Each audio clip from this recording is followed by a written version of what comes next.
It's your one-stop shop for great wrestling. It's the WrestleCopia Podcast Network. Ray Russell brings a host of great shows right to your device. There's the Wrestling Memory Grenade, Regional Wrestling, the Wrestling Stoop with Bob Roop, the Amazing Puro Academy Show, Retro Wrestling Review with Gene Jackson, Dave Dynasty's long-running hit, Wrestling Nostalgia, Monday Warfare, Raw vs. Nitro, the hilarious Othership podcast, and a whole lot more. Great shows and great guests, but where do you find all this stuff? Really simple. Try logging on to WrestleCopia.com. As I like to say, it's your one-stop shop for great wrestling memories.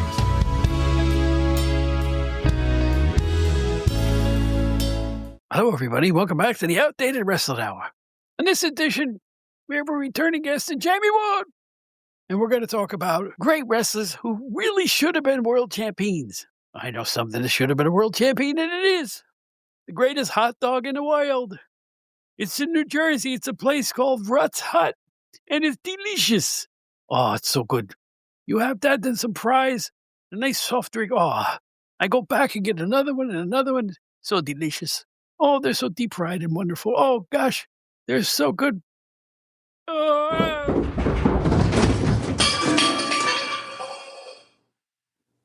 I tripped.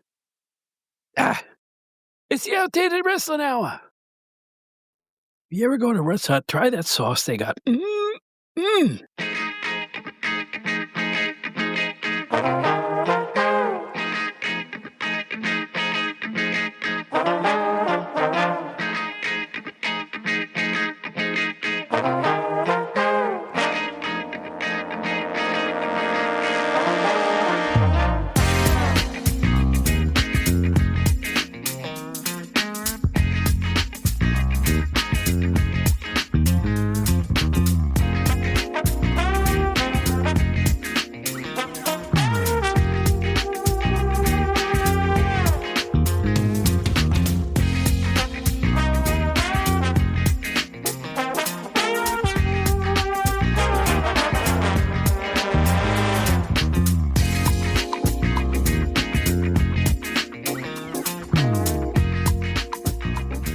Welcome back, everybody, to the Outdated Wrestling Hour. I'm Bob Smith, who was with Pro Wrestling Illustrated back when William Howard Taft was president or something like that. I don't quite remember. But anyway, welcome back to the show. And also joining us right now is our co-host, Joe Puccio. Joe, good to see you, my friend. Good to see you, Bob. How's everything going? Okay. This retirement thing is weird. It's weird. And I literally looked it up online. I'm like, it was the Monday when I'm first retired, and I get up an hour later than I usually would, maybe even an hour and a half later. I'm looking around the room, and I felt funny. And then you get depressed. Abrupt change. It's an abrupt change, and people get depressed. They get confused. They get slow. Their memory starts to fail because we're talking seniors now. And it happens because you're so used to your routine that when it stops abruptly, you don't know what to do with yourself. Right. But I have two podcasts. I always have something to do with myself. So I've been pouring myself into this. And I don't even know if I've announced it on the show. I'm also writing a book that hopefully will come out sometime in 2026. And I'm really just putting my time to good use. And the busier I stay with these things, the better I feel. So now I'm here to announce that the Outdated Wrestling Hour will be a daily podcast beginning tomorrow. Joe, you have to be here. And no, I'm just kidding. I'm joking. Does that mean I can quit my day job? If I can scarf up enough money, do you take coupons?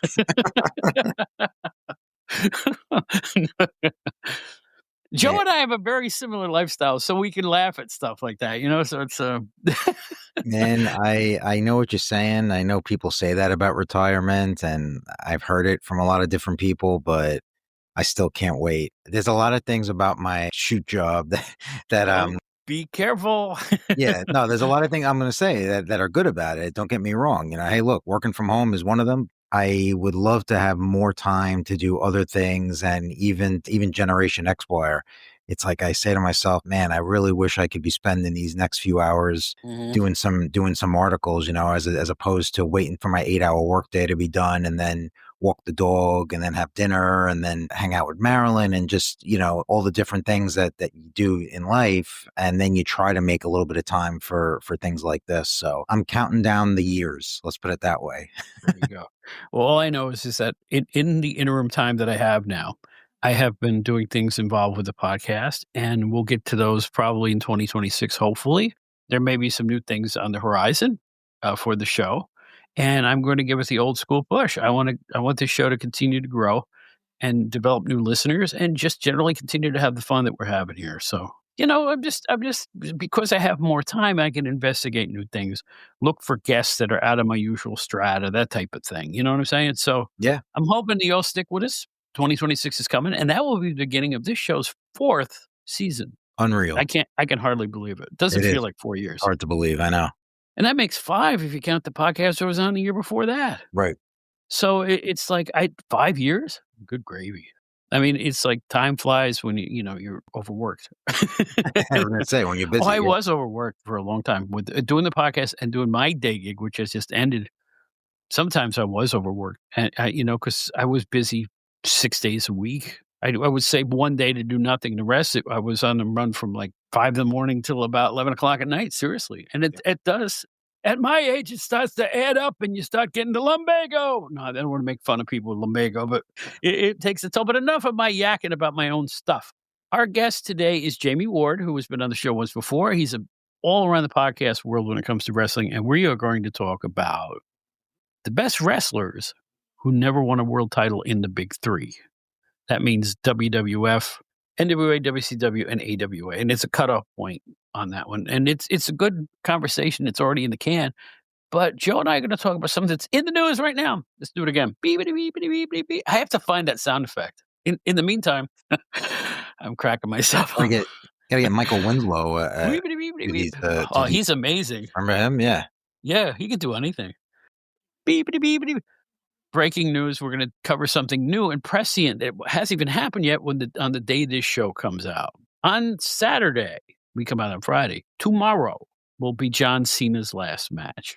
And I have Joe Puccio here, and we're going to talk about what do you think his legacy is in wrestling? How does he rate against the greats? Does he rate against the greats? Because it's such an apple and oranges wrestling world now that like Cena is almost like a starting point for the new era of what WWE is like. So my question to you is, what's his deal? What's his legacy? How do you feel he measures up with the greats of the game? Because they're calling him the greatest of all time, and I have my druthers.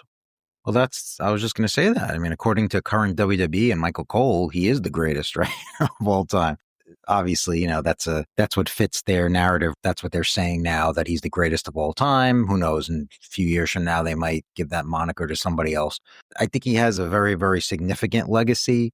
I'm not even going to say, greatest of all time is kind of ridiculous, but who's to say who's the greatest, right? There's a million different factors. So, that would just be kind of silly to even debate on who's the greatest of all time. I think he certainly could be in the conversation. If you're looking at certain things, you're looking at the influence he's had and the longevity he's had and so many other factors. I can't say that I was ever a huge Cena fan. As a fan, from a fan's perspective, watching his matches, but I never disliked him. I know that he had his detractors a lot as well. There was that whole "you can't wrestle" contingent and all of that over the years and things like that. But I was never part of that either. I was always entertained by him. I always thought he was a really good performer. He's very well spoken. He's a good ambassador for them, and I think that's one of the reasons why they're giving him that title as well, or that name as well, because he's someone that can go on talk shows and represent them, sort of like how they sort of position Cody Rhodes in the last year or two, because he's very well spoken. But I think even on a grander scale, and of course it doesn't hurt that Cena became pretty famous celebrity. He's done movies and television shows, so the mainstream media knows who he is, not to the point of Dwayne Johnson, but they still know. So I think that helps him a lot too, is that he's really, really very well spoken and he comes across as a really intelligent guy. Honda thinks enough of them, they think he sells cars. That's right. And it's just his voice. Mm-hmm. And I put it to you, does anybody really recognize that as John Cena? The man in the street? I don't think so. I really don't. Yeah. He's a good voice, but not a distinctive enough voice Like, if you heard Morgan Freeman, you know exactly who that is. If you heard James Earl Jones, you know exactly who that is. To the non-wrestling fans, absolutely. I mean, for Yeah. wrestling fans, we definitely know. You hear him and you're like, oh, that's Cena. But yeah, for somebody who is not a Right. hardcore wrestling fan, there's no way they would know. And most people aren't, let's be Right. honest. Most Exactly. people are not hardcore wrestling fans. And, you know, as popular as wrestling is, it's probably what, 10% of the entertainment world or something like that? Really? And that's not bad. I'm just saying that when they hear him talking about the new Honda Civic, Yeah. do they oh, well, if John Cena says so. But that gets into the whole psychology of why use celebrity endorsers anyway, but that's a whole nother ball of wax. I will say this about Cena. You have to admit, the bulk of his ring work was very samey. Sure.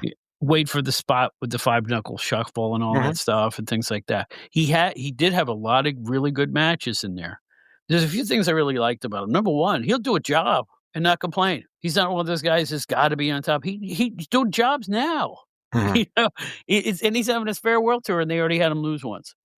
So to me, it's interesting that he's very pliable. On the same token, he does a lot of stuff they made him do that was not worthy of him. Number one, the heel turn this year. Ridiculous. Made no sense. What do you think about the heel turn? It made no sense. It made no sense in looking back, but I will say, and I've said this before, when it first happened, I was on board with it simply because I was just really curious to see what they would do with it, because it had been so long since we've seen anything like that. You know, nobody would ever think of Cena, especially in his farewell year, that he would be a heel. So I was kind of into it, especially with The Rock connection there. But yeah, the way it turned out, and again, I've said this before, the very worst thing that they did in that entire scenario was the way that he turned back, because it made no sense. He just I even forget it, whoever it was that, you know, made him see the error his ways, and he came out on TV the next day and he's like, you're right, you know, I should have never done this. It was so ridiculous. And I don't know if there's a behind the scenes story about that. I don't know if there's all these rumors about The Rock was supposed to be involved and then he didn't want to do it anymore, whatever it is. But if they weren't going to give you a good out, because we all know that he had to turn back face before he retired. So if they didn't have a great plan to get him out of that, then yeah, they should never have done it. No. You know? It was so abrupt, starting and finishing. It was just, it wasn't a logical enough narrative flow for me. And he said a lot of stuff that was really bad. People forget the insipid, ridiculous pandemic year WrestleMania match against Bray Wyatt, which was all on film. And it wasn't even a match. It was billed as a match, and it turned out to be this film vignette where they're doing all these strange things with the puppets doing news reports. And it was mind-jarringly stupid, and he went along with it. And he supposedly lost that match. I forget who it was I had on the show. It was somebody I had on the show, and they said he's watching it with his grandfather, and he saw the whole film vignette, and the grandfather goes, well, when's the match going to start? No, it was just bad. Yeah. I'm sorry, Bray Wyatt, Mr. Rotunda, was a very nice man from what I understand, and a good hand, and everybody loved the guy. I do not besmirch him, his humanity, but the Bray Wyatt character, blue, big, greasy chunks, I don't care. Talk about exposing the business. It was just, it made Glow look like the Walter Cronkite News. I mean, it was just terrible. I wasn't a particularly big fan of it myself, of that character. I thought he was, like you said, I thought he was a good performer. And I know by all accounts, you know, he was a good guy and everything. Just the gimmick itself, it wasn't my favorite either. But what I am curious about is, well, I should say tomorrow night, how they're going to book this last match of his. If you'd allow me just to give my 2 cents, what I would like to see. I know there's a differing view on, it's like an old school mentality versus a current mentality on when somebody retires, whether or not they're going to quote unquote do the job, and whether they're not going to lose. Are they going to put over their opponent, or is it which is supposedly good for the business, or is it the other way where you want to have that feel good moment and you want to have the retired person actually win? To me, Cena lost his last match. What was that? Against Dominic Mysterio, I think, if I remember correctly. I think he'll beat Gunther, because I think they are going to want that feel-good moment. But what I would do, have him win, have it be a nice competitive match, you know, not a squash, of course, or anything like that. And then I would like to see, at the end of the match, bring in somebody that they do want to push, bring in a heel, have a heel come in and try to sort of make a name for himself. And maybe once Cena's celebrating, come in, attack Cena, try to make a name for himself as far as like, oh, I'm going to take out Cena on his very last night. And maybe Gunther saves him. And this is the beginning of the Gunther face turn, because I think that's been something that they've been teasing for a while now. And I think people want to see it. And who better to endorse Gunther as a face than Cena on his last night? So maybe let's say Gunther comes in, he's walking down back to the back, and he sees Cena getting his butt kicked, and he decides to come back, save Cena, and they have the whole dramatic handshake, or, maybe just a nod of the head or something like that. Something could be subtle, doesn't have to be all out, but you know what I mean? Just something to maybe like you're giving Cena the victory, but at the same time, you're not just having Gunther be the stepping stone and walk out. Have it be meaningful for him too. Interesting take on things. How would I handle it? Cena came back, what was it, 3 years ago and lost to Austin Theory at WrestleMania in the opening match? If you remember this. Did he? I don't Yes, even he did. remember that. Okay. Yes, he did. Yeah. And it's a situation where we've seen him lose intermittently during his older years. He's not adverse to that. That's why I think Gunther's going over clean. You do? Wow. I absolutely do. And I think there will be no controversy. He's just going to beat him.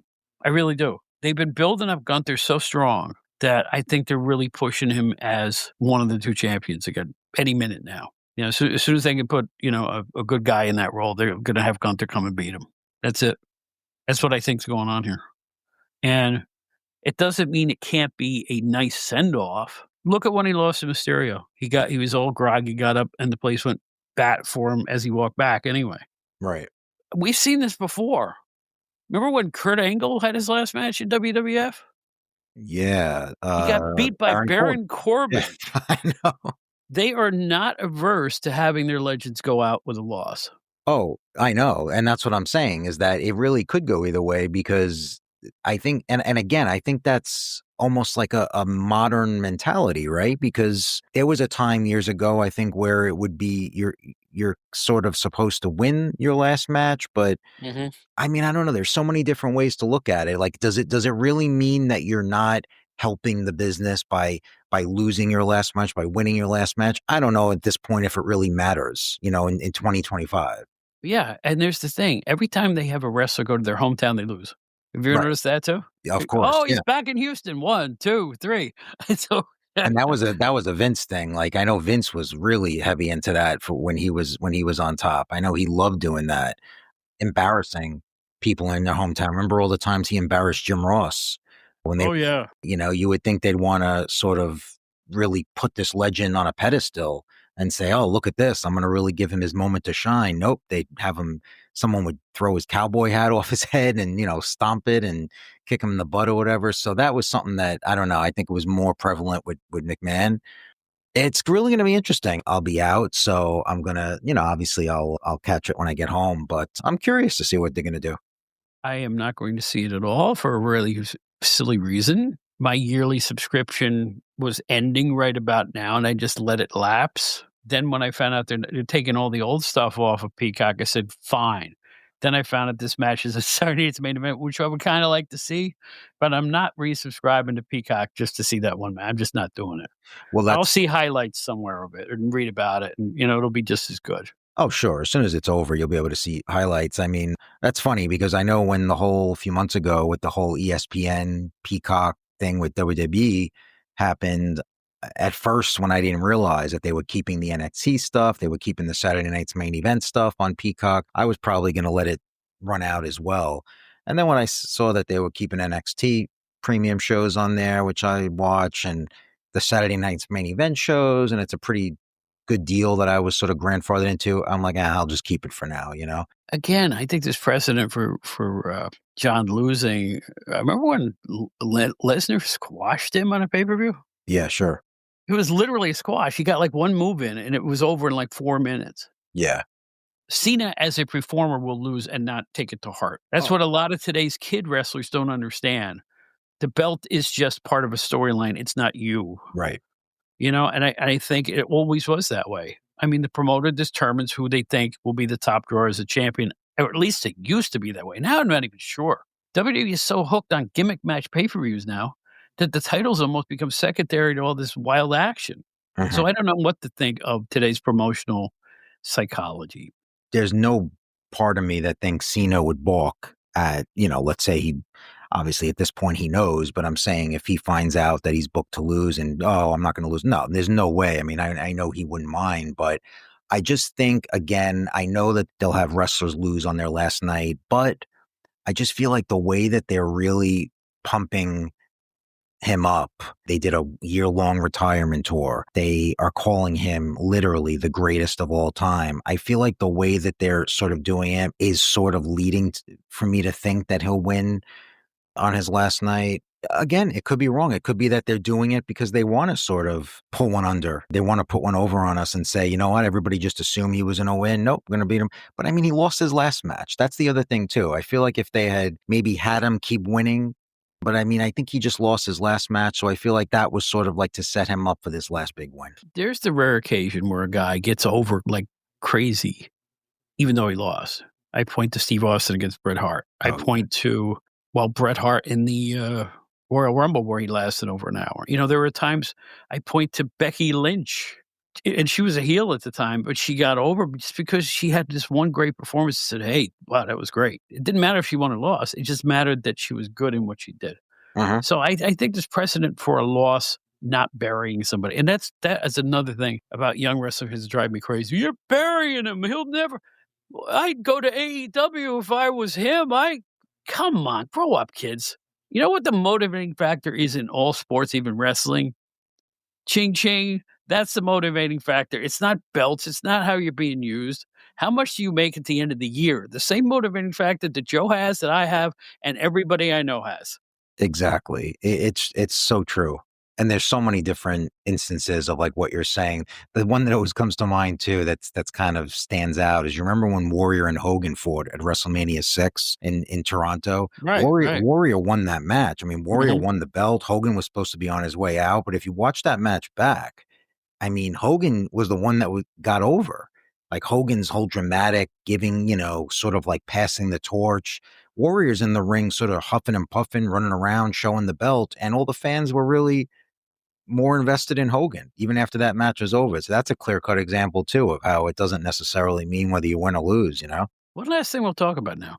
I like Gunther's matches. They're old school, hard-hitting, almost Ric Flair-ish. I know he does chops, too, but it's like they're action-based, Gunther's matches. Can he have a classic match with an aging Cena? Is the other question. I would venture to guess he can. But I think the bigger question is, will they book it that way? Because I don't know what they're going to. I know that there's really not, from what I understand, there's not really a hard time out in this because when it was on NBC, they had to sort of hit a mark. But now that it's on Peacock, I know that they can go over 2 hours. The other thing from what I understand, is that it is going to open the show. I know really? that, I did read that today, that as far as I know, it's going to be the first match, which I think is good because at least that way it won't be rushed, that they'll give it as much time as they want, which is, I'm assuming that's why they're doing it too. One of the reasons anyway, not the only reason, but that's a good point. Could Gunther get a really great match out of Cena at this point in his career? And like you said, he's great. I think if anyone can get a good match out of him, it's him. It's just a matter of what's the story they're trying to tell. Are they trying to tell a story where there's going to be this classic match between the old guard and the new? Or are they trying to tell some kind of different story? I mean, nobody would have expected Lesnar and Cena to be a quick squash years ago. So what are they really trying to do with this, which is what we'll see. One thing I don't want to see, and something I really love to see. Number one, what I don't want to see is a bunch of outside interference and stupidity. We don't need that. Not in an event of this caliber. Number two, what I'd love to see is that the locker room empties out, old timers show up, his contemporaries, and give him the send-off he so richly deserves. I think that would be beautiful. I remember the original, when he originally retired from WWE, the Flair send-off was awesome. That's Remember what I was going to say. That's what I was just going to say. That's one of my all-time favorite. That was on Raw, right? Yeah. Yeah, that's one of my that's one of my all-time favorite endings of Raw. Yeah. It's so real. Yes, let's have a little real here. Yeah. Let's have a little reel. That would be really cool. And think of it, Batista on down, all those guys. Now that you mention it, you got to think they have something planned for You that, would right? think. They have to. Absolutely. Yeah, you would think.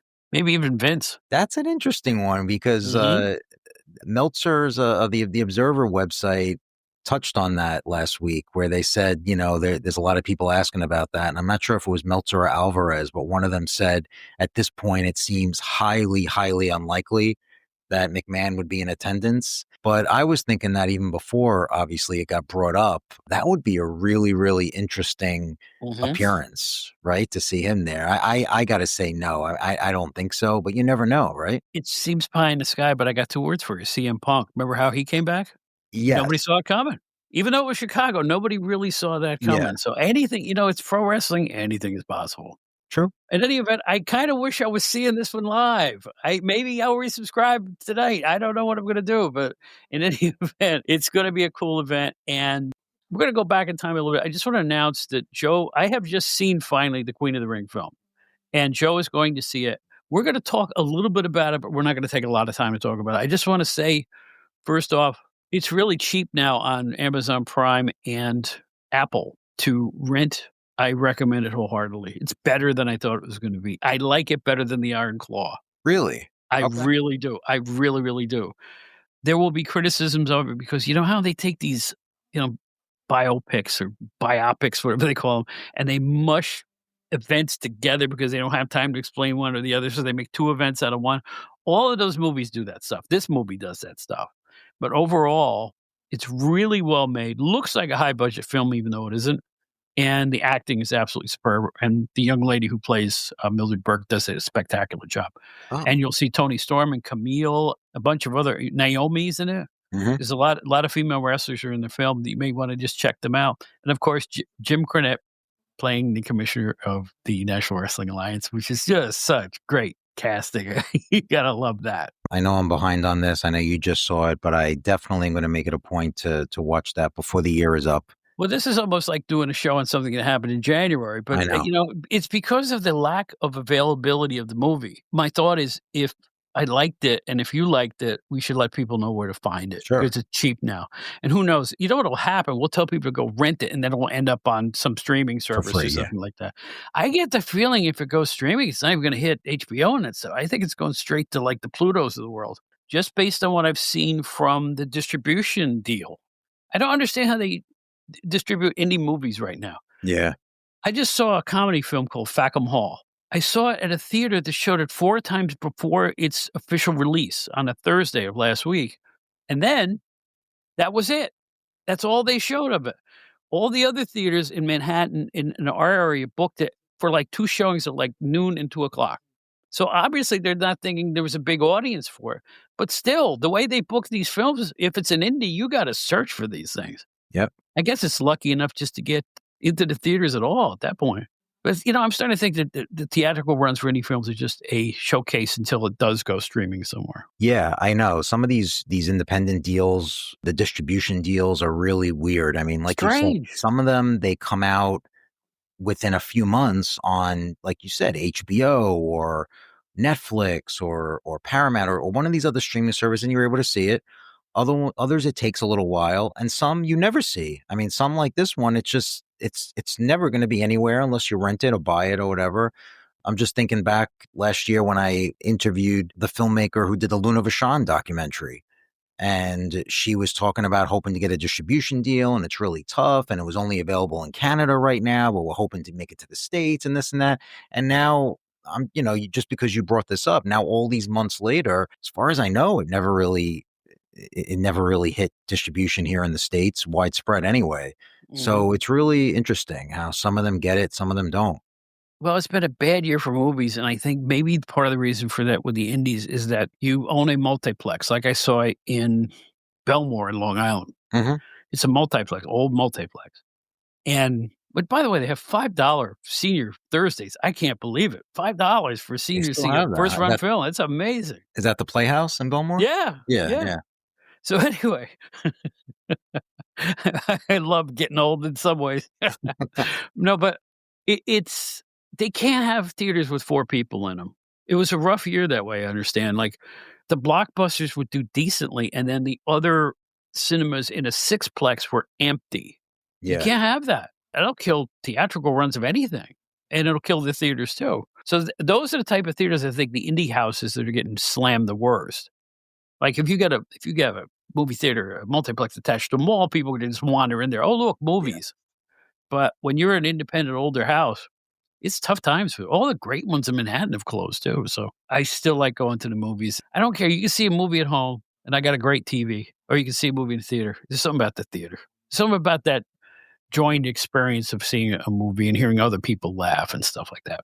Yeah, I think we've touched on this a while ago. I'm a little different in that way. I like it for certain movies. I guess, they definitely lend themselves to being watched in a big screen in a theater. Mhm. But I am just one of those people that I like seeing, if I do go to the movies, I like going on off times because I do not like watching them with big crowds because I get really annoyed at the speaking. I get really annoyed of the comments, or you have somebody laughing or talking. So I get very like agitated with stuff like that. So that's why I always say I love to watch them at home. And I have this constant debate with my wife on this.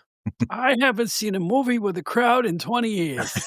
You go to the matinee for Well, something yeah. adult, you save money, and you're all by yourself. You can pick whatever seats you want, and you have a wonderful time. It's like a private screening. No, I know. That's the way I go to the movies. That's the way I do it too. I work really early hours at my job, so I make it a point when there is a movie I really want to see in the theater, I will go to a show at, let's say, like 3 p.m. Yeah. on a Tuesday or something like that, and that's what I tend to do. So yeah, in that sense, I'm fine with that. But as far as going to like Friday night, Saturday night movies when a movie first comes out and everyone's going to see Forget it, it. I'll pass.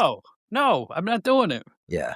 I went and saw Fantastic Four when it first come out, and I did the first show of the day, like 11 in the morning, and there were 7 people in the theater. I'm like, I'm the Nice. cat that ate the canary. That's the Because I best. knew people were gonna fill the theaters that evening. Yep. So you gotta do it, and especially you older fans that listen to us, and they usually have senior discounts.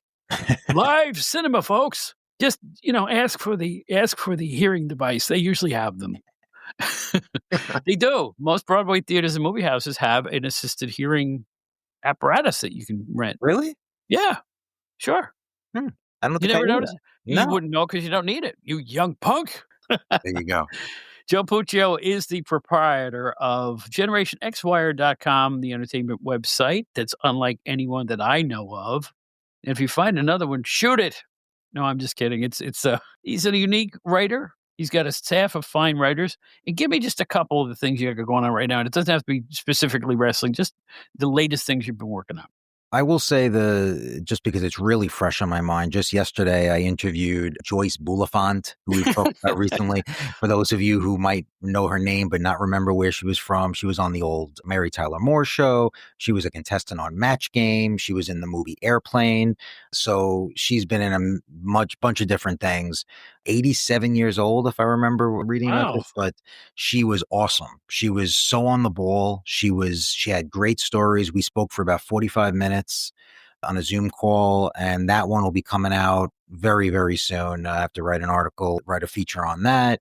I have a review of the new Larry David book that came out, and Levine, his name is, I believe, the author. It's a book about Larry's life and about the making of Curb Your Enthusiasm, the making of Seinfeld, and I had just finished it.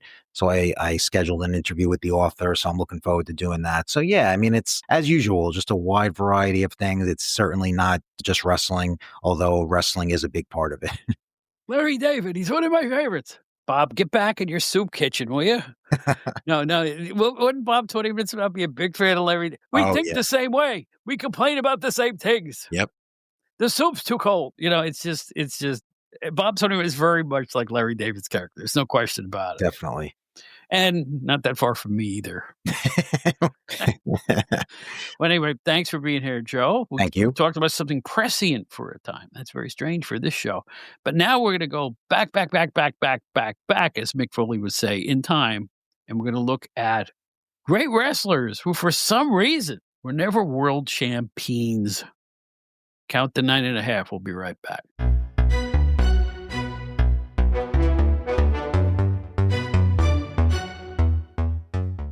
Well, by popular demand, we bring back one of our favorite guests here. He's all over the podcast world, and he does a million other things too. You know him, you love him. It's Jammie Ward. Jammie, welcome back. Well, thanks for having me back, Bob. It's a thrill once again to hang out with a schlub like you, as we went over last time. I am a schlub. There's no question. And I'm a schlub. That's why we should be together.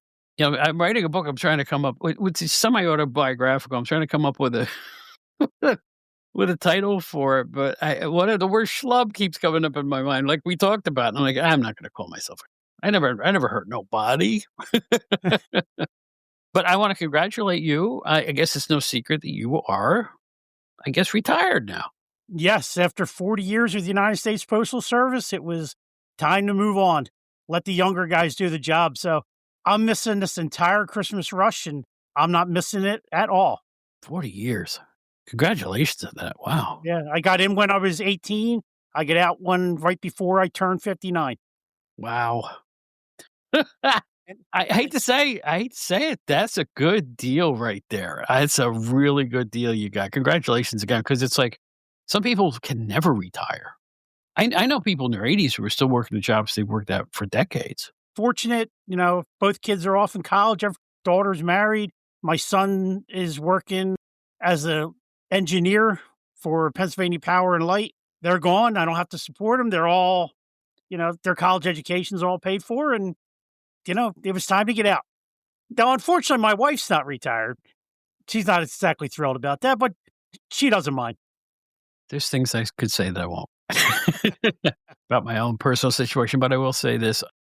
No, you did a heck of a job, man. You should be proud. I mean, that's the fact that you're financially solvent over sending kids to school and everything like that. And you're not having to sweat it on the end part. That's really a good job. And particularly in the year 2025. Oh, yeah. Like I said, I didn't really want to go. It just that the timing was good. And I don't know how many good years I have left on my body. I walked door to door for 40 years, delivering packages and out in all the elements and stuff. And we had a little snowfall here the other morning, and I just looked out the front door and closed it because I knew I didn't have to go out. It was a wonderful feeling. I just left a job that I was with for 5 years too. And a lot of it required, brace yourself, standing. Yes. Like most of it, just standing. I developed plantar fasciitis and 2 heel spurs. Just as hard as walking. Yeah. Just standing there, because most people don't realize it with the Postal Service, not to bore everyone, but as a mailman, you go in and you case the mail. You put the mail in order before you even walk out to the street. When I first started, it used to take us 3 to 4 hours to do that. Then we would deliver 3 to 4 hours. But nowadays, with the advent of computers and machines sorting the mail, we're still in there for an hour every morning sorting the stuff that the computers couldn't sort before we walked out to the street. So you have to have a good floor mat, because otherwise your back will start to hurt, or as you just said, plantar fasciitis, and many, many other things can go wrong. I had a good floor mat, and I still got all those things. And I ended up getting a cortisone injection in my left foot, which was a cortisone injection, by the way, folks. If you've never had one, I know many wrestlers who've had them. It's one of the most painful things you will ever sit down for. They give you a little bit of numbing agent, and it feels like somebody's putting a steel girder in your foot. It was rough. I have a big pain tolerance, but this was probably one of the 4 or 5 worst pains I've ever felt in my life. Just a cortisone shot. Oh, yeah. It's not the you're going to feel a pinch. You're going to feel a lot more in a pinch when you get one of those, especially in your feet.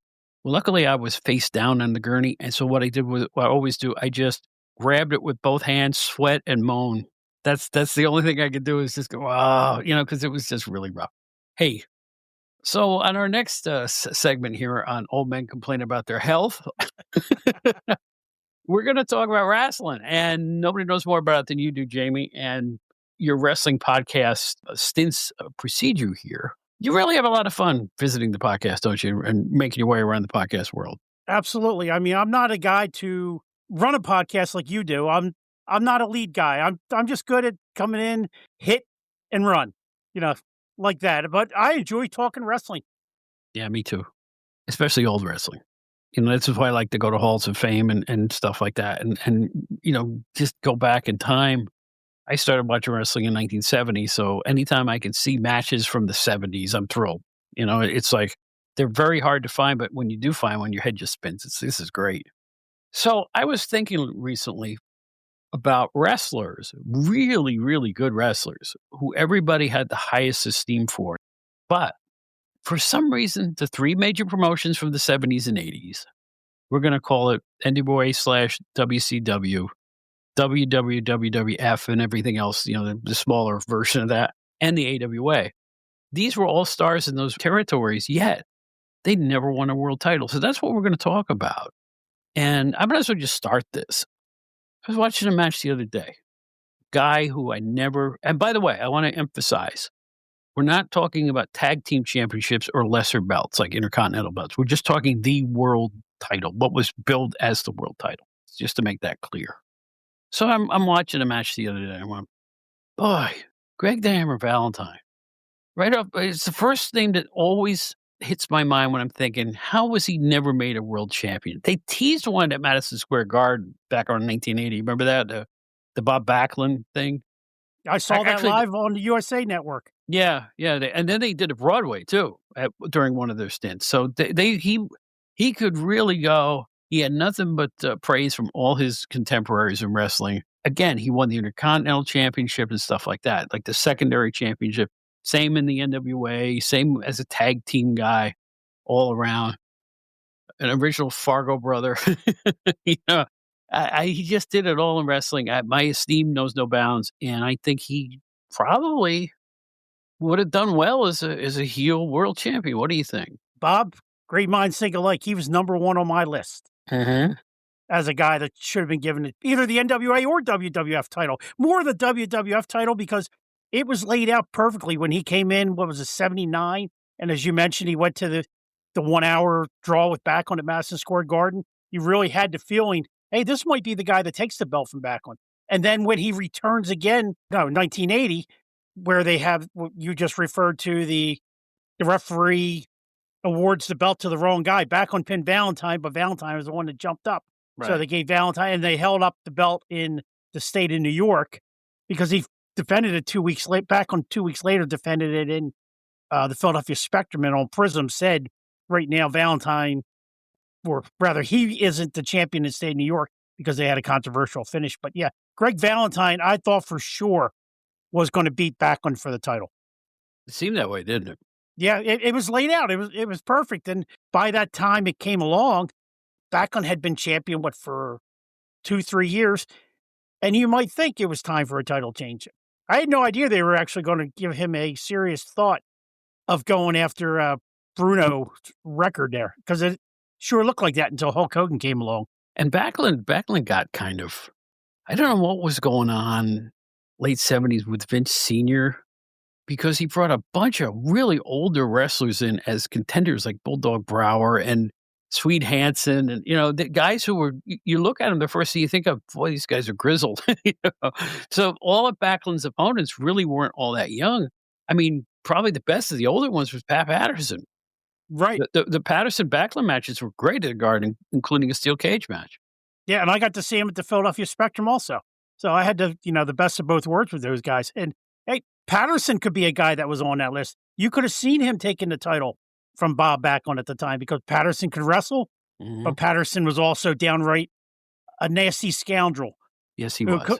Could have found a way to, steal that title away from Bob Backlund, like he did Ted DiBiase with the North American title. Right. I really despised Patterson at that point. Really? Yes. Well, those were good matches too.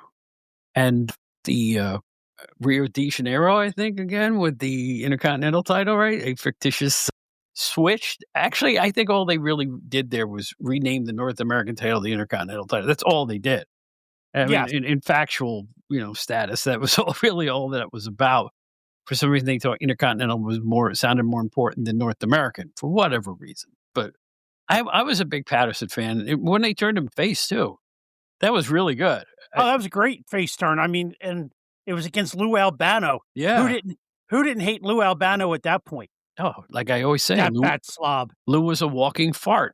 He looked it too. I'm telling you what, just slovenly bum, and they hit him over the head with a chair and busted Patterson open on television. which led to some hilariously bad but great matches between Patterson and Albano around the circuit. You know, it was always the Albano thing where he would run from the ring all bloody. He probably did that about 100 times in his career when facing a baby face. Yeah, I don't think I ever saw Albano do a job, so that's pretty smart. No, they always did that. Well, I heard an interview with Albano late in his life, and he said it was to keep the fans coming back for more. Oh, yeah, sure, he beat him, but, you know, he says, I ran out of the ring just to frustrate the fans. Yeah, and it worked. I mean, even my dad, who used to watch wrestling with me back then, he always wanted to see Albano get his butt kicked. Everybody did, yeah. There were a few satisfying moments in the 70s and 80s. I remember, I forget which of his tag teams lost in Pennsylvania. They always used to do tag team switches on TV. And Albano was just laying there like he'd been killed. I forget. His shirt was open. He had shorts on. He's just laying there like a beach whale on the ring steps. And I'm thinking, that's what the fans want to see, right? He just looks like he's completely KO'd. It was a wonderful moment. I just wish I could remember which match that was. He would always get his ass kicked when there was a title change. Did you notice that? Yeah, no matter if it was the Moondogs losing to Gurria Martel, or that might have been the Yukon Lumberjacks losing to Tony Gurria and Larry Zbyszko. I think it was. And also, he started beating up Pierre after the loss. He was flipping his shirt at him. He was like literally cutting ties with that tag team right then and there. And he always did that after they lost the title, except for the Samoans, because he knew the Samoans were getting the belts back. That's right.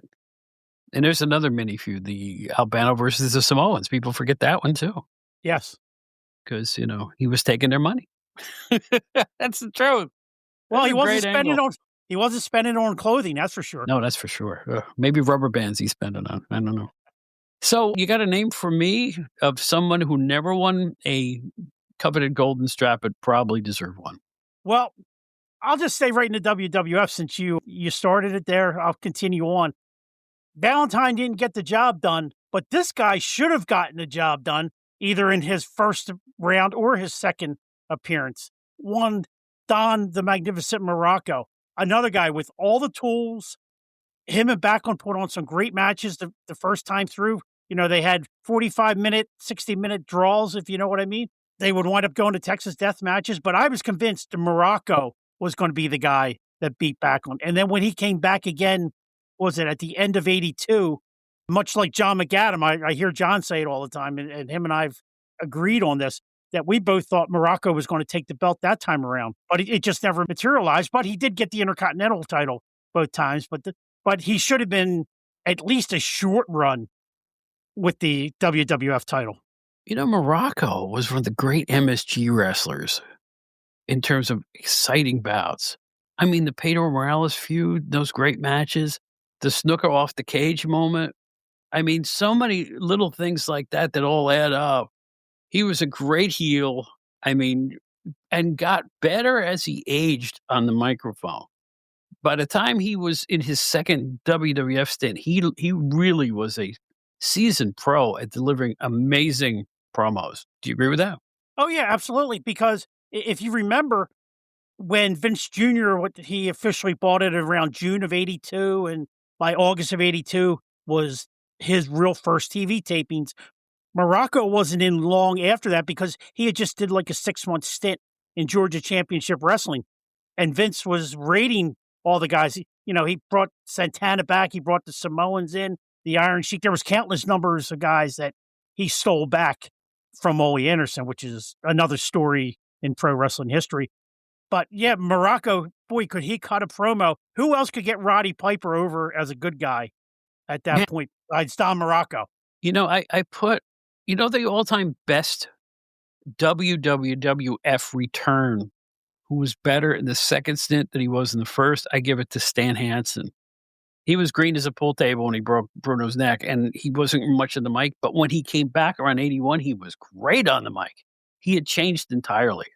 Yeah, he didn't need Freddie Blassie as a manager, but no, he had him anyway. Yeah, he just happened to they always assigned you a manager when you were a heel back then. But I tell you what, the promos he made when he first came back, full of fire and piss and vinegar, and he was never better than he was during that second stint. Of course, he went on even bigger things after that. Yeah, he eventually got the AWA belt And it still meant something at that time Yeah, it did. when he did. But there's another guy I thought that was going to beat Bob Backlund when he returned, because he was so close to beating Bruno, even though he wasn't the worker that he was in 1980. They did a great job of making fans like me believe this is the guy that's going to beat Backlund. And they had the steel cage match, Madison Square Garden, that Backlund won. But I really thought he was losing it. So that means Stan did his job. Yep, he really did. All right, I'm going to throw another name at you. And this one, not many people talk about this, but I look at him, I look at his career in Georgia, in the WWWF, especially early in his career. I mean, and it didn't take this guy long to become a real star. I am amazed that Tony Atlas never won in those early years some sort of a world championship, because he was over like crazy. Nobody looked better than he does. He was an unbelievable physical specimen, and he was likable. You know, in his early time, he was a very likable guy. I just thought he had everything it took. I'm not saying he should be like a year or two long champion. I just shocked he didn't sneak one in there and get a gold belt. In today's generation of wrestling, I know we're outdated, but we'll update it for a moment. Right. He would have got a title reign, because everybody gets a title reign now. Yeah. It might be for 24 hours, but you're getting a title reign if the fans think you're popular enough. The promotion's going to throw the fans a nugget, and they're going to make you champion at least for 24 hours. Back then, Tony Atlas, another guy I was convinced was beating Ric Flair for the NWA title. Whether it had been in 81, when he was actually feuding with Harley Race in Georgia for the NWA title, I thought he was going to get it there. And then again in 83, when he comes back to Georgia, but this time Flair has the title, I thought they built him up well enough that he could have walked away with the title. And like you said, he was so popular with the people. I don't know how they just didn't give him a quickie, even like a Tommy Rich type reign. Good point. Yeah. Yeah. Because that made Tommy's whole career. He wrote, and I'm not saying he shouldn't have, but once he was a champion, and it wasn't all that long, he stayed on top for years after that, no matter where he went. It was like, oh, it's the former champ. That meant a lot back in the late 70s, early 80s. And he still does today. He pushes the fact that he was an NWA champion. They can't take it away from him. No, you can't. You can't. Because back then, the promotions were different when you and I were younger, particularly in the WWF, because once you had a belt, you were going to hold on to it for years. Everybody had their belts for years back then. So it was really a promotional strategy to point everybody toward the top. And your main champion was pretty much unbeatable. Right. I mean, they did do that unofficial title change with Backlund with Inoki there in Japan. Right. That they thought nobody would ever find out about. However, they didn't realize about the advent of the VCR and cable television. And that all, slowly leaked out. I remember reading it. I didn't even know about it until a Kaiser magazine. Right. Well, I was going to say the newsletters were starting actually covered to rear up then too, right? Right around that point. Yeah.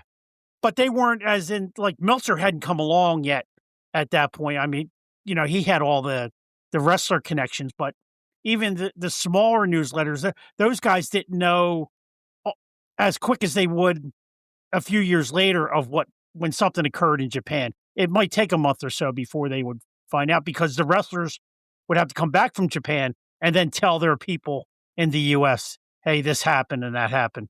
So then it would finally start leaking out to the mainstream wrestling magazines, I guess, at the time. Yeah. Some covered it, some didn't.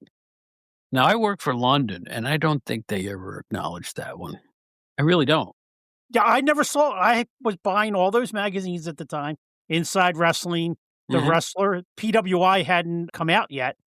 And there was no mention of that controversy, whatever was going on at the time. But yet a couple months later, in one of the Kaiser magazines, there it was.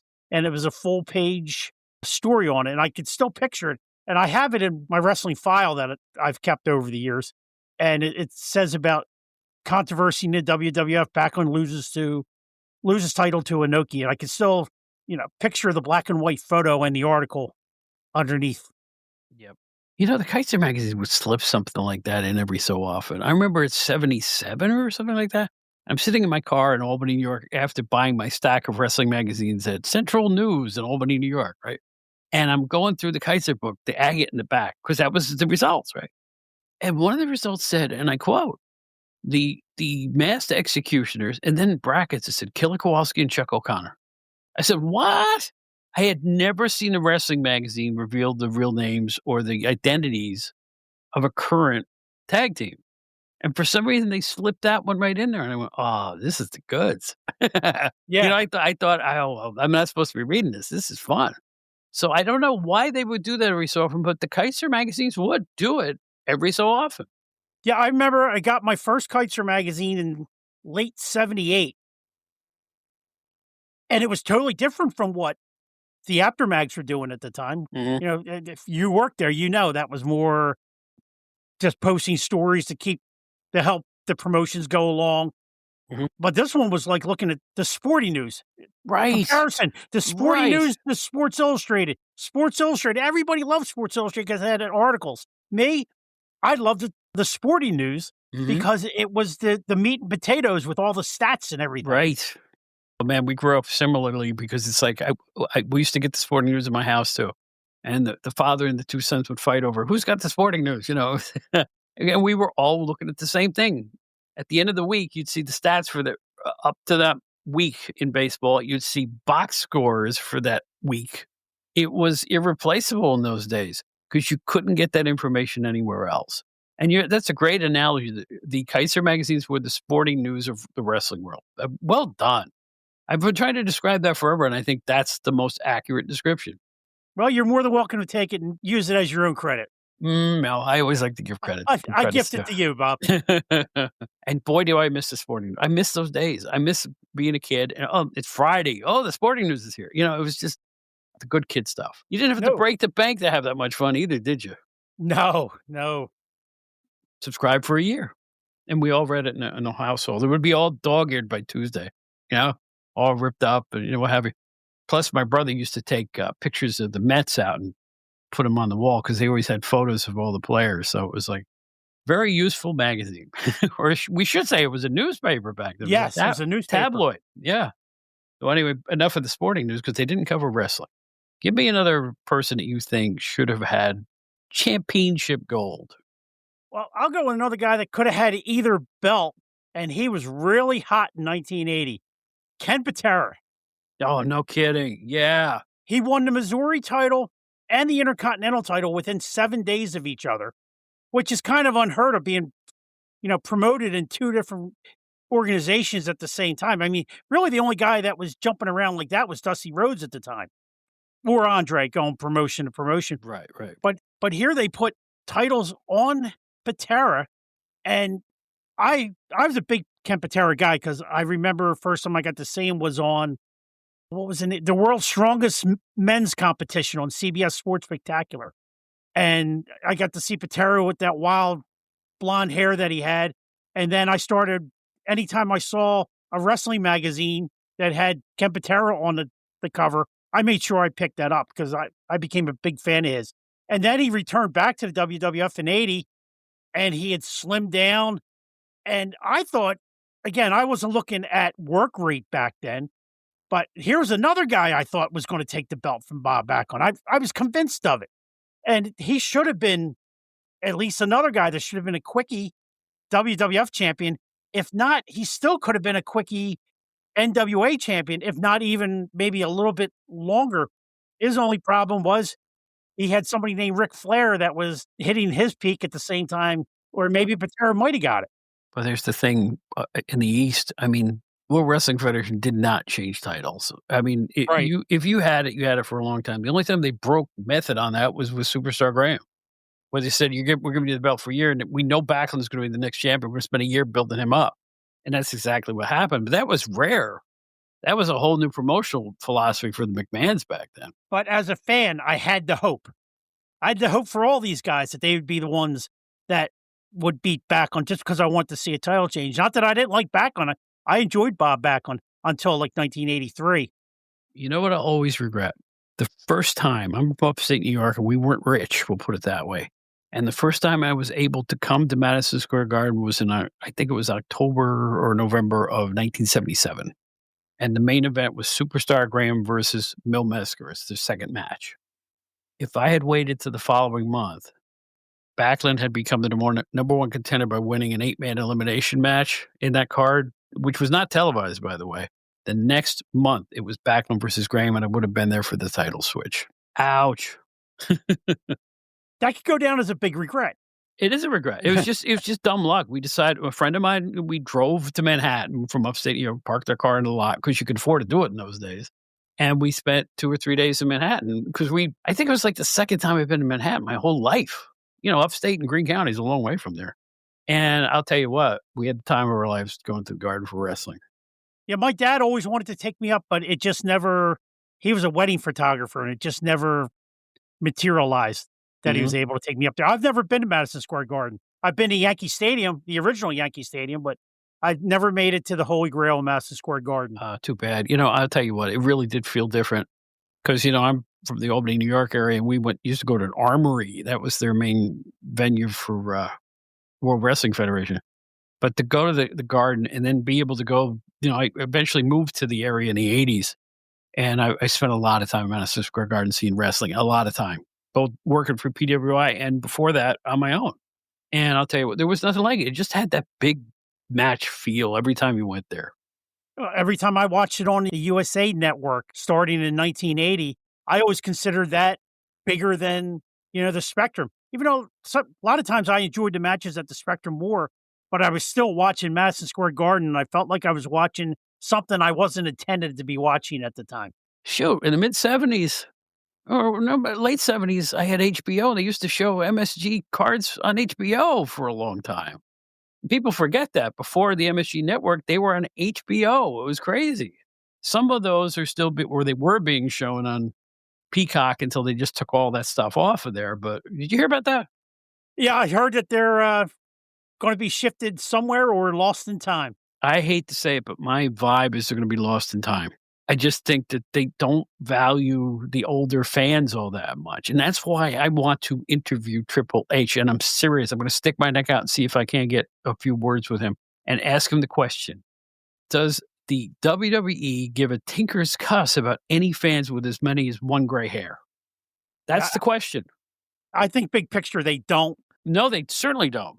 But he'll give you the answer. Oh, yeah, of course we do. Company man.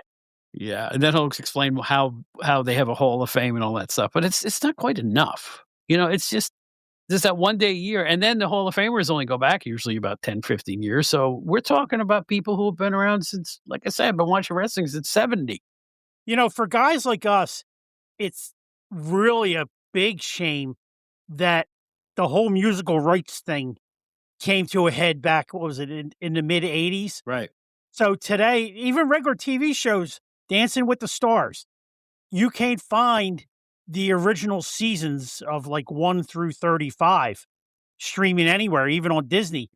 So I did a digging, and it's because of the music rights. Music rights. It's too complicated. If there was no music right thing, imagine all the stuff that WWE could actually just throw out there, and they didn't have to spend all this time and money trying to fix. I mean, even the older like championship wrestling and things, they have to change the opening montage because they use copyrighted music. By the way, the championship wrestling theme for several years was this very loud trumpet. That was Maynard Ferguson, the famous jazz trumpeter. I'm one of the few people who realized that was pulled off of a Maynard Ferguson album, and they used to use the Dixie Dregs for a long time on the other show. So it's like, and they would just lift this stuff. They would just put it on the air. Couldn't get away with it now, I'll tell you that much. No, and I'm sure other promotions were, kind of in the same position. I don't know what the Florida Championship Wrestling theme was, or Mid-Atlantic, or, Mid-South, but I'm sure they had to change all that stuff to put it on the WWE network. And that's, time is money, as they say. And people like you and I aren't worth the time or the money. Oh, yes, we are. Well, in their eyes. We got money to spend, Jack. All money is green, right? Jeez. All right, let's go to the AWA. You ready?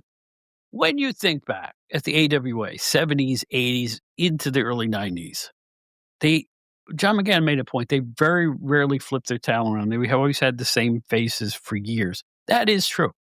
No question about it. And when you think of the champions and you go down the list of AWA World Champions, you see Vern Gagne a lot. You see Nick Bockwinkel.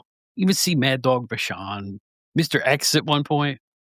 But somebody who was considered one of the great wrestlers internationally and stuck in the AWA for a long time, never won a world title. Billy Robinson. Everybody thought he was one of the great technical wrestlers ever.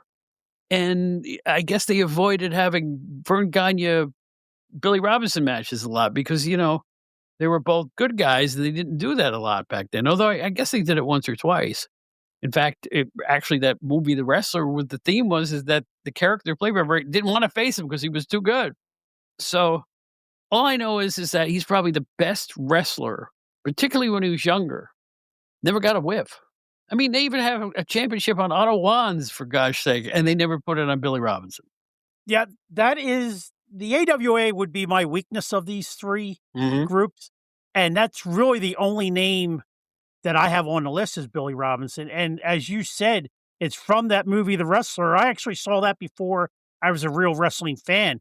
It popped up on Prism once upon a time. Yeah, when you see the movie, you realize that the movie wasn't too far off from the wrestling business itself, as you exactly just mentioned. Hey, when you have Vince McMahon Sr. in a movie, it's pretty close to being realistic. But that's really the only guy that I could come up with that never got a run with the AWA belt that was actually a legitimate contender. I mean, I know over the years, they had a lot of guys come in and face Bockwinkel or Gagne, but from my understanding, even AWA fans really never thought either one of those guys was losing the title. Thus, when Bockwinkel did end up losing it to Otto Wands, that was like a total shock. And then we find out later Otto just, paid Vern to get the belt for a little bit. And that kind of disappoints you. Well, you know what? You're not supposed to know those things. Yeah. You're not supposed to. You're supposed to sit back and watch it all unfold. But no, Billy Robinson was an international star. And it was always a big deal when he would go to Australia or something like, oh, Billy Robinson is here or this guy is here. He would travel around a little bit and it was always a big deal. And Billy Robinson remains the most unlikely person I ever saw that they made a heel manager of. I just didn't buy it. I wasn't buying it. Do you remember that in the late part of his career? Pro Wrestling USA managing Kamala? Yeah, it didn't. He was Paul Jones Light. And Paul Jones was Paul Jones Light, too. Yes. I interviewed Roddy Piper. When I was with PWI, and he wasn't in the WWF because he was making They Live. He was making a science fiction classic, right? And I mentioned Paul Jones, and Roddy goes, Paul Jones, is he still around? Milk it, Paul. I mean, even Roddy Piper said milk it because people couldn't believe he was still in the business as long as he was. Yeah, I never got Paul Jones, but I understand that once upon a time he was actually a good worker. So I won't rip on Paul too much. But as a manager, especially during that Dusty run, from 80, well, even before Dusty, 82 until when did he leave? In early 88? Mm-hmm. Paul's one of the worst ones. But you know what? Playing devil's advocate, if you go back through the history of the magazine company I was with, GC London Publishing, Paul Jones was on a lot of covers in the late 70s into the early 80s. He must have been popular as a babyface. Yeah, one of the covers that is ingrained in my mind, I believe it was Inside Wrestling, or it might have been Sports Review Wrestling, is him and Ric Flair on the cover in one of the most vivid color pictures I've ever seen then or since. And both of them are full of blood. Mm-hmm. I remember that one. Yeah. Yeah. So he was a star that broke through into wrestling magazine coverdom, shall we say. Do you have another name for me? Well, since we're talking AWA, and I'm going to go with it's a guy that got a title in another organization. He should have gotten the AWA title at the time, Hulk Hogan. All right, if you're looking at it from AWA strictly, sure. Yeah, I'm just looking. Since we're speaking AWA, Vern never recovered from that. I don't care about the ESPN and all the other stuff. You can't recover from that. Hogan was so over in Minnesota at that point; it was scary. He should have put the belt on the first time Bockwinkel gave him a match. Instead, it was the old oh, the ref didn't see it finishes, and the commissioner looked at it and reversed the belt switch and all that stuff. The old Vern Gagne screw job finishes, and fans weren't having it. They weren't having it. So what happens? He loses the guy. Awful. Just bad foresight. Yeah, he should have put the belt on Hogan at that point.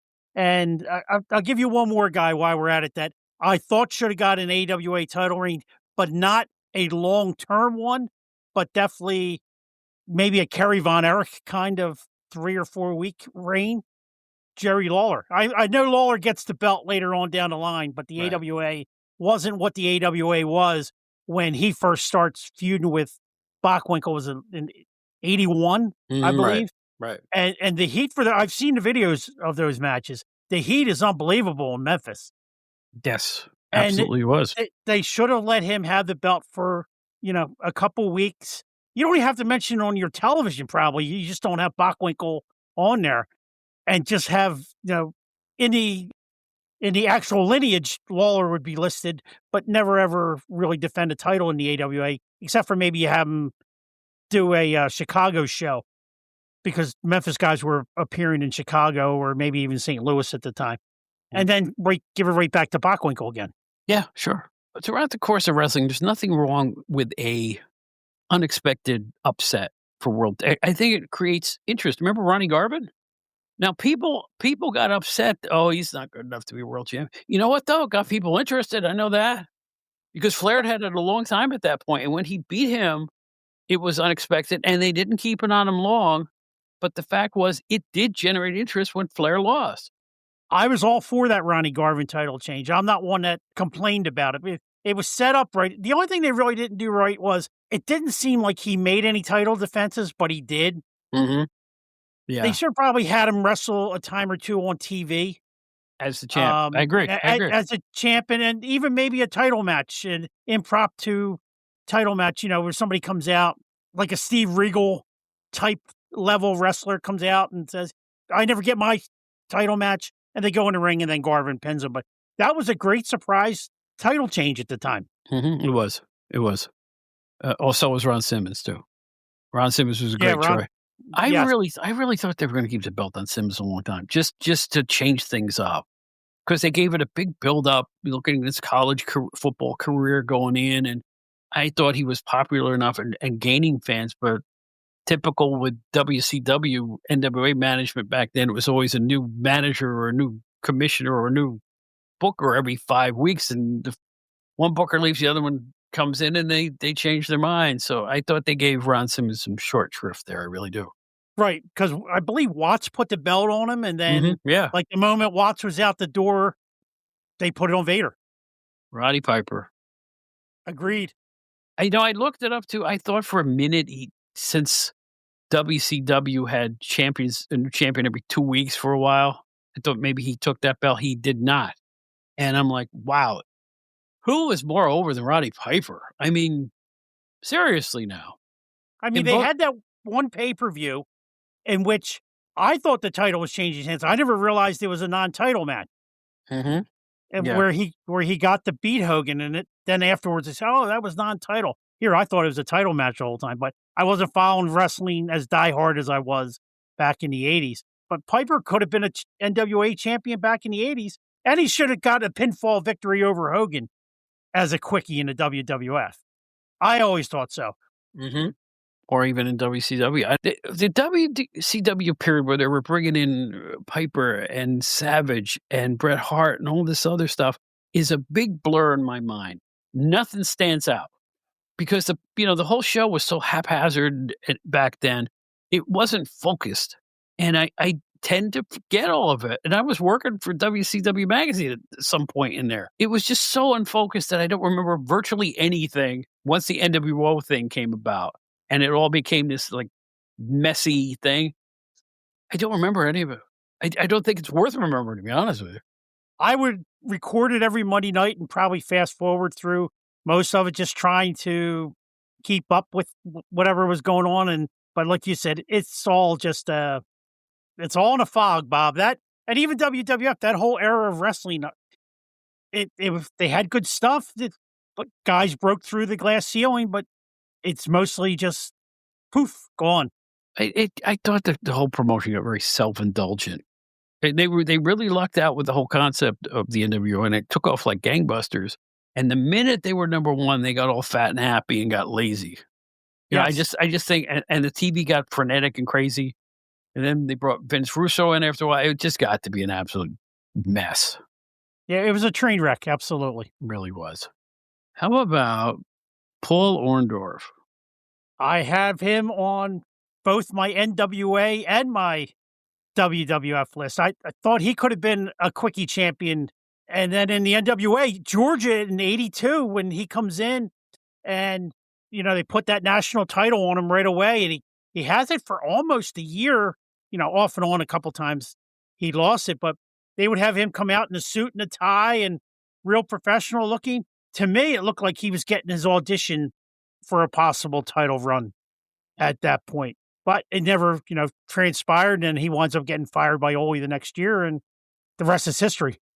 My co-host Joe Puccio discovered wrestling right around the expansion, and his favorite feud of all time is Orndorff versus Hogan, and he considers Orndorff one of his all-time favorites. So when we were talking about that on the show recently, and I went back and dug up some videotape. Orndorff was good, man. He was good as a face or a heel, no matter where he went. Yes. Unbelievable physique, tremendous on the stick, could make you hate him or love him equally. He was a really good professional wrestler, and in my opinion, the best pile driver I ever saw. Oh, great pile driver. I mean, I knew, it's easy to say it, but yeah, I knew he was going to be something big when I saw him in Mid-South in '79, because one of the channels we got was the Satellite Program Network. And every Saturday, they had a 2-hour block of Mid-South and Lars Anderson's World League Wrestling, which showed a lot of ICW at the time. So I got to see an early Randy Savage and Lanny Poffo there. And then on Sunday nights, they had Florida Championship Wrestling from Florida on at the time. So I got to see Paul Orndorff in '79 in Mid-South, and then all the way till the time he leaves, early '82. He was just great there, both as the heel and the face. Yeah, absolutely. You're the first person I ever met who actually saw Lars Anderson's TV show. Oh, really? Yeah, you're the first person I've ever met that fesses up. I saw this program, I'm like, wow, really? Because I see it a little bit of it on YouTube, but it's like match scattered around and stuff like that. And I hate to say this, I'm a fan of Lars Anderson. I think Lars Anderson, I first saw him in the IWA around '75, the Eddie Einhorn thing, the Ron Martinez and all that. And I thought he was a tremendous, vicious heel. I thought he was a really intense heel, very underrated wrestler, Lars Anderson. I just want to leave it at that. But since you saw his promotion, that's the one from Hawaii? No, I did see the Hawaii stuff, but that's later on. That's like in '84, '85, '86, Right. where he's kind of booking. Liam Maivia had taken over, and he's booking the promotion. But no, this is '79, and it was, I don't know how to describe it. It was independent wrestling show. Like I said, he would have ICW on it. He would have matches from Mid-South. He would have matches from Alabama. He would have matches from all different promotions. It was just an hour, and it would start out with him just standing there with the microphone that said WLW, if I remember correctly, World League Wrestling. And he would just like talk in between. And it was great. It was all videotape highlights. Hey, and when you're, I'm 13 years old at the time, and I'm trying to get my hands on any wrestling I can because I've fallen in love with this sport, activity, whatever you wanted to call wrestling at the time. You just try to grab anything you can at any point, perusing through the TV guide and the cable TV guide, just looking for that word wrestling, or having someone tell you that lucha libre means wrestling. And there's a couple Spanish stations on our cable service. And hey, I was watching the LA wrestling on a New York channel out of Patterson, New Jersey, I think That's it was. exactly right. Yeah. People forget that too. It was in so Spanish, but people watch it anyway, right? I sure did. I mean, it really freaked me out when I saw Fred Blassie coming out from the back, and he's, shaking people's hands and kissing babies on the way to the ring. That's not the Fred Blassie I know. He was, for a while, he was a heel in New York and a face in Los Angeles all at the same time. Yeah. Because you could do that, because nobody saw the show from either coast, so it was great. Give me another wrestler. Get another one? I want to see how we keep jiving on our lists here. All right. Well, I'm going to give you a guy that I never saw personally, But I've from talking to enough wrestlers over the years and talking to a lot of old-time fans like yourself, Johnny Valentine. How didn't Johnny Valentine ever get a run with the NWA title there in the 60s or even the early 70s?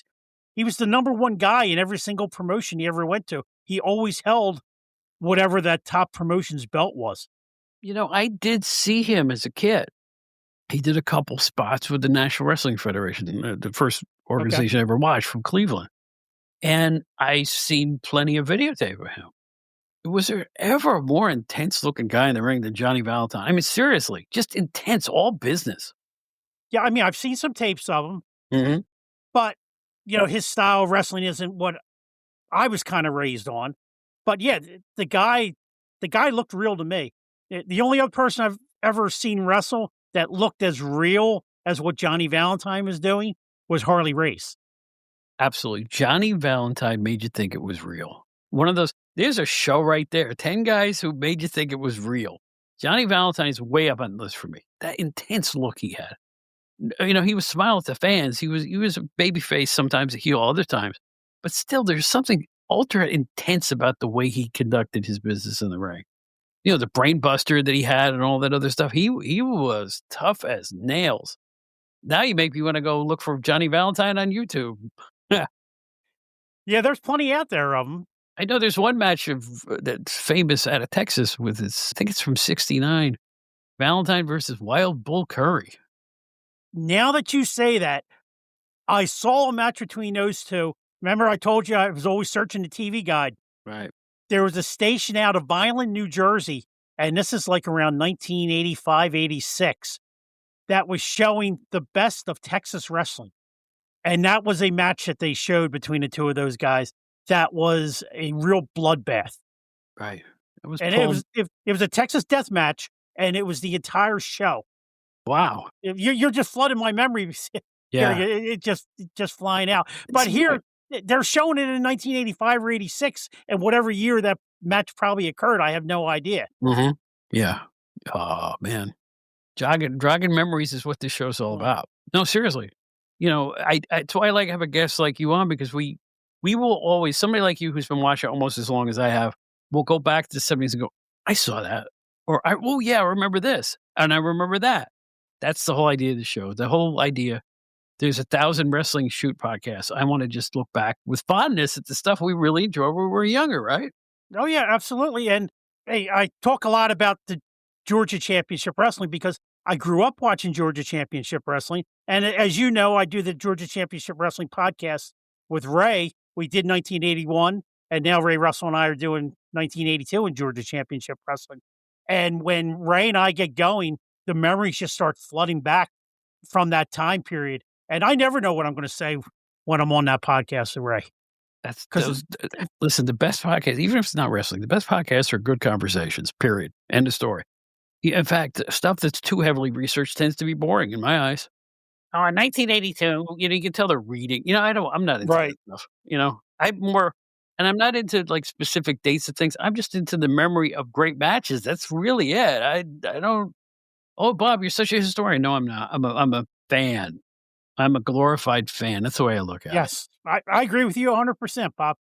We're not wrestling experts. I mean, you are more than me because you worked on a magazine, but I'm not a wrestling expert. I'm just a fan that for some reason that this realm of entertainment has just stuck in my head for some reason. And I enjoy it to this day. And fortunately, I have a wife that hates wrestling. She doesn't want to watch it, but she has no problem with me ever going to shows or watching Monday Night Raw or anything. She knows that's my time and that's my passion. I mean, I'm a big sports guy too. I like football and baseball and basketball, hockey, all of the big four, but wrestling's the one that I fell in love with in my teenage formative years. It was the same with me. I was 12 years old and I was tuning in, wanting to watch the local bowling show. There's local bowlers. I remember. And I flipped it on 20 minutes early and wrestling was on. And that's what got me hooked on it. Just like that. It was just that simple. First wrestler I ever saw, Kurt Von Hess. And I was scared of him. I said, oh, look at that mean guy. And that was it. I got fascinated by it and have been fascinated ever since. What can I tell you? Yeah. Hey, there's nothing wrong with it. There's plenty of other people just like us out there. And that's Mhm. why we are sitting here doing this today, because there are just many, many people like us I agree. that So want to let me relive things. I'm so let sorry. me go down the rest of my list because we're coming up on an hour here, and I wanna keep it around that point. I have Arn Anderson on my list. Now, people say, "Oh, he's a tag team guy." He was good enough. You don't agree with that? I think I'm getting a look on your face like, "Not quite, Bob." What do you think? I guess because of the way he was pushed, I didn't buy him as being world championship material. However, I mean, if anybody would have ever gotten behind him and he didn't have to play second fiddle to Ric Flair, yeah, maybe Orton could have been a good champion. I mean, if you switched him over to the AWA in 1986, 87, I could have seen him carrying that belt without a problem. Mhm. I just don't know if he was capable of. He was being blocked by Ric Flair, so we'll never know We'll never know. if he could have done it or not. I mean, I enjoyed that little feud they had in the early '90s, right when they first started Nitro up, and Flair and Orton were going at it. I was, backing Orton in that one, but I really wish I would have got a chance to. Now you say it, to see him get a good push and see what would have happened with Orton. Because I think he was good enough on the mic to carry a championship style promo. I think that he had enough skill. I don't know. It's one of those ones that they only went so far. Like, also, let me just go down the wrestler list. Ray Stevens, not a great wrestler. Tito Santana, I've been warming up to lately in terms of he could have. I see him as like AWA bait, that type of thing. And the last one I have on my list is Spiros Arian, who got, pushed when he was a babyface, later pushed as a heel in the East, and had won world titles in other organizations like Australia and stuff like that. And I thought he had the right anti-charisma to be a heel champion. See, unfortunately, I didn't get to see Arion until that very last run in '78 against Backlund, Mhm. and to me, him and Victor Rivera, the turncoats, they just look like two old guys. Really? That's why you looked at it. Yeah, at that time, I thought they were just, I just, you know I just, I just remember the 1975 match between Arion and Bruno at the Garden was at the time a major sellout at the Garden. I mean, the Felt Forum was they turned away something like thousands of people from the Felt Forum to see that match. So maybe, like you say, he may have aged at that point, but in his prime, I thought he was just so. He really made people upset when he turned heel. The original heel turn was really, really effective. Maybe the second time he came back, it wasn't so much. So, but in any event, I don't know. I just thought he's a really good wrestler. No, I'm not arguing your point. I'm just saying, unfortunately for me, I didn't get to see him. But everything I've ever read or have been, discussed with other people about Spiros Arion, he was a top of the card guy. I mean, look what he did in Australia. Mhm. Everything I've read about over there, he almost single handedly held Australia up for a long time. Mhm. Sure.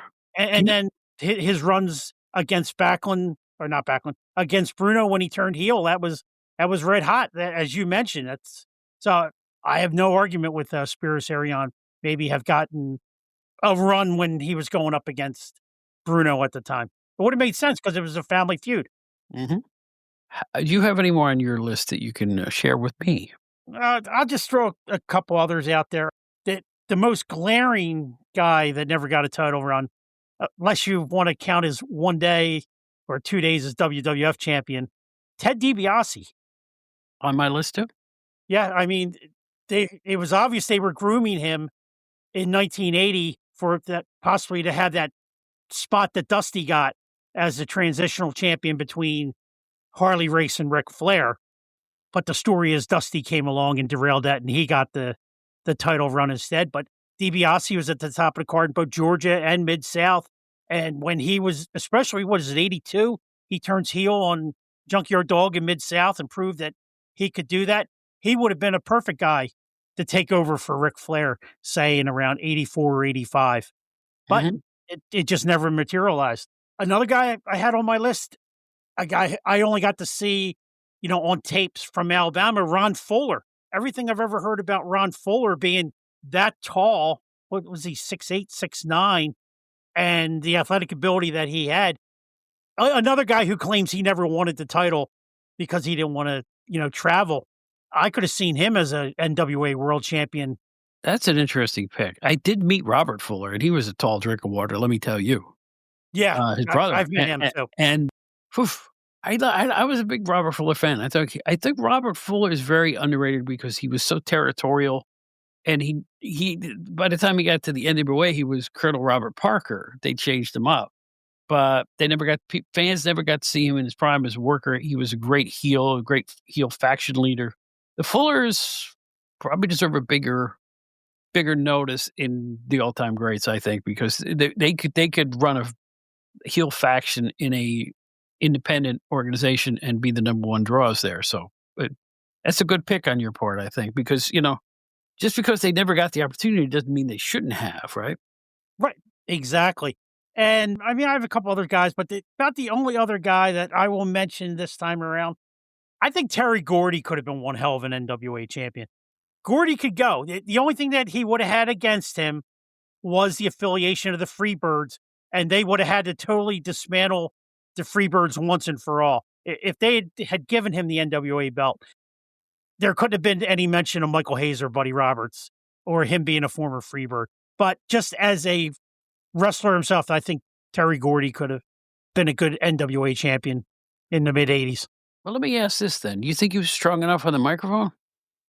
Terry was actually, I thought, underrated on the microphone. His stuff in Georgia, the feud with Hayes, I thought it was well enough that he probably could have pulled it off.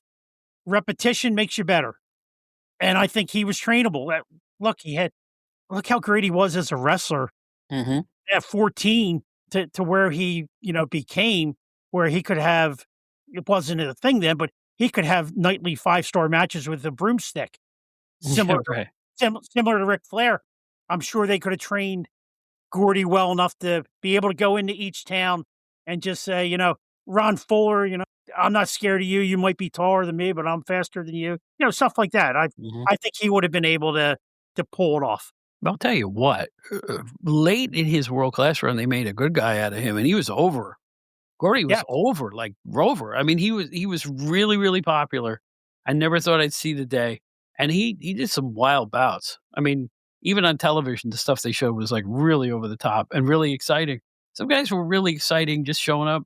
Him and Brody and those guys and Terry Funk, those guys, the minute they walk in the ring, you're going to get a lot of action. And that's what a lot of people wanted, action. Yeah. That's why they're all-time greats, And you're one of the all-time greats, too, when it comes to wrestling fandom, my friend. It's good to have you back here. Well, it was great to be back again, Bob. So I'd like to turn the floor over to all my guests. Tell people what you're up to, where they can find you, anything you want to know about, anything that's going on with you. All right. Well, as you mentioned, I'm like all over the place sometimes. You can catch me with Ray Russell on his regional wrestling podcast. I'm on like once every 3 or 4 weeks. Ray and I cover 1982 Georgia Championship Wrestling, and those shows usually run about an hour and a half to 2 hours.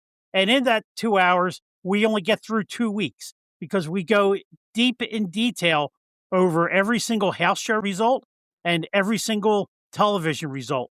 And Ray and I go back and forth just like you do, where the memories just come flooding out. Also on Ray's Patreon for WrestleCopia, I join Ray as we do regional wrestling Unreeled. Ray and I will sit down and we'll watch an episode of Southwest Championship Wrestling from 1983. And we just sit there and we kibitz about what we're seeing, on the screen. And then we also cover 1982 Mid-South Wrestling, the good old Cowboy Bill Watts era. So I have a great time doing that. You can also catch me weekly on the Othership podcast with Michael Herrick, William Merriweather, and Drew Samuels. The Othership podcast, it is a wrestling podcast, but not every single week. The last couple of weeks, we talked about Thanksgiving side dishes, our Mount Rushmore Thanksgiving side dishes, our favorite breakfast pastries, the show that was just released in the last couple of days prior to this recording. We discussed our favorite movies from the 1980s. And me being the old guy, again, the memories just came flooding back. And it seemed like every movie everyone brought up I had gone to, where these guys only got to see it the second time around because they're like 10 years younger than me. So the Othership is my home. Like I said, every 4 weeks or every single week, I'm basically on the Othership. We have also coming up Mount Rushmore shows of wrestlers pre-1960s, Mount Rushmore 1960s wrestlers. We're going to do shows about 70s, 80s, 90s, all the way up to present day. So that'll be coming up in the future. You can also catch me once a month. I'm on Brian Trammell's Shooting the Shiznit podcast. He does a 5-minute time limit gimmick show, and you just go on and you talk about whatever you want to for 5 minutes. And at the end of 5 minutes, if you haven't gotten your say in, tough crap, you're out of luck. It's like a potluck show. But yeah, Brian does a good job with that one. So you never know where I'm going to pop up. I've been on your show before. Stick to Wrestling with John McAdam and Steve Generale. I'm on there probably once every 6 months, or when John can't find anybody at the last moment, he's been known to call me up at 2:00 and say, hey, can you record at 3:00? And I've jumped on with him. So I like doing this stuff. I have a good time. Well, I'll tell you what, I've had you on twice and I've enjoyed it both times immensely. You're just a great guest to have on, and I appreciate you taking the time out. By popular demand, by the way. People asking when you have a Jammie back on the show, and I said, oh, okay. I'll give him a call. And you were gracious enough to respond affirmatively, and I appreciate that. Well, thank you. And that's nice to hear that people actually like me. They do. I never heard a bad word about you. I've heard bad words about me. but it's just the way these things work out sometimes. So anyway, good to see you retired, hale, hearty, and healthy, with a great family and a busy wrestling podcast life. And this is an open invitation for you to return soon. Would you do that for me? Hey, anytime you want me, Bob, just let me know, and I'll clear the schedule out to come on with you. Because this was a blast. I have a good time talking to you. Same here, my friend. Folks, it's Jammie Ward, back for a second time. Thanks for being here again. All right, thank you, Bob.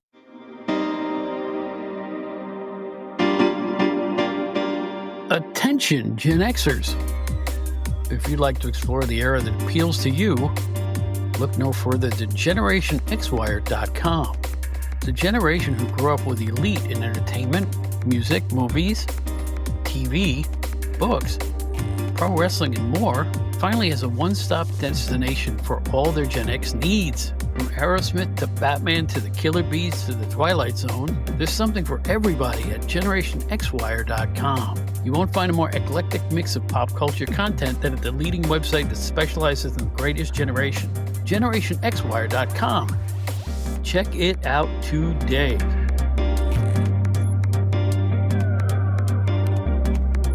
Well, there you go. Another one is in the books at the Outdated Wrestling Hour. I want to thank my co-host, Joe Puccio, as always, for being here, and our special guest, Jammie Ward.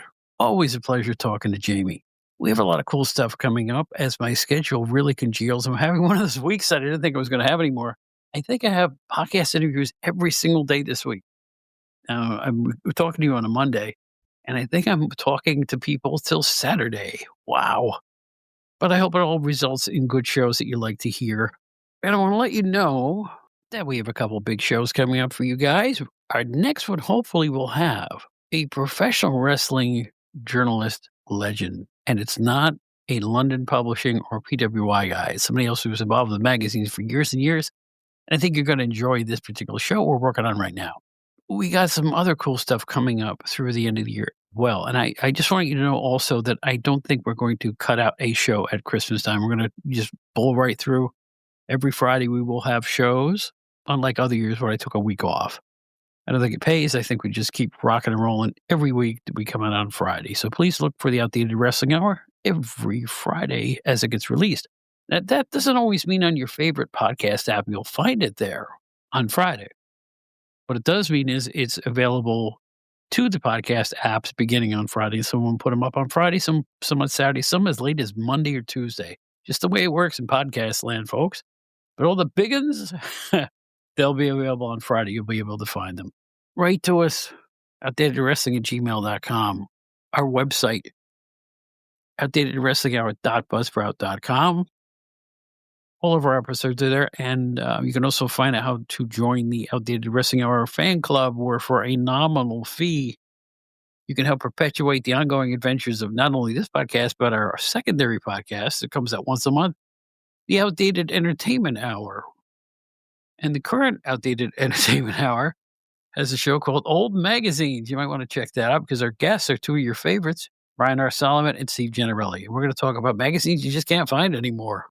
Find me on Facebook. I'm the only Bob Smith that's singing with BB King right on the lead page there.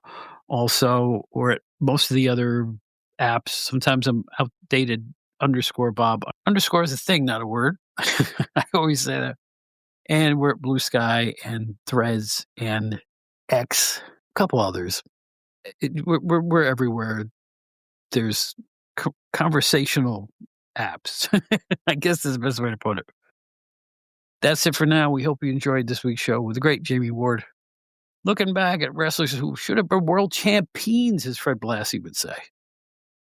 So until next time, my name is Bob Smith. You might remember me from Pro Wrestling Illustrated and all those wrestling magazines I worked for way back when. In the meantime, it's the season, y'all, for peace and love, brothers and sisters. Just like Ringo Starr always says, peace and love.